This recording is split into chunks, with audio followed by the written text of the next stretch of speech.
डकी, जादुई झील का मुहाफिज। आगाज़े दास्तान बहुत पुराने वक्तों की बात है। एक दूर दराज जंगल के दरमियान एक नीली झील थी।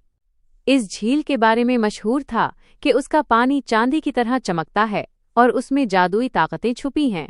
इस झील का पहरेदार कोई बड़ा जिन या डरावना जानवर नहीं था, बल्कि एक छोटी सी सुनहरी बतख थी जिसे लोग डकी कहते थे। डकी की असल हकीकत लोगों का मानना था कि डकी हकीकत में एक कदीम सल्तनत का शहजादा था जिसे एक जादूगर ने हसद की वजह से बतख बना दिया था। जादूगर का कहना था कि तुम तब तक इंसान नहीं बन सकोगे जब तक कोई ऐसा शख्स ना मिले जो तुम्हारी ज़ाहिरी सूरत के बजाय तुम्हारी आवाज़ की सच्चाई पर यकीन करेगा। अनोखी ताकत। डकी के पास एक अजीब ताकत थी। जब भी कोई लालची शख्स झील से सोना या हीरा चुराने आता, डकी एक खास किस्म की ऊंची आवाज निकालता। वो आवाज इतनी तेज होती कि चोर का सर चकराने लगता और वो रास्ता भूल जाता।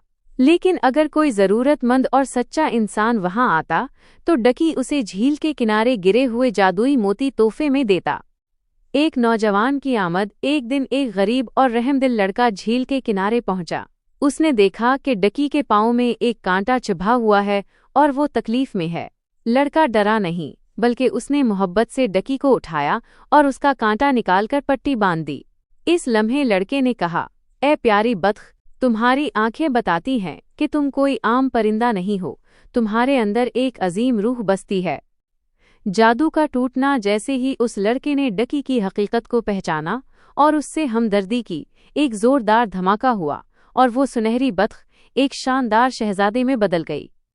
शहजादे ने बताया कि उसकी आवाज़ रोर क्वैक दरअसल बुराई को भगाने का जरिया थी और उसकी असल हकीकत सिर्फ वो देख सका जिसके दिल में खोट नहीं था। इस अफसानवी कहानी का सबक। जाहिर पर न जाएं। अक्सर औकात जो चीज़ आम नजर आती है उसके पीछे एक गहरी हकीकत छुपी होती है। हमदर्दी का सिला। बेज़बान जानवरों या कमज़ोरों की मदद करना आपकी अपनी किस्मत बदल सकता है।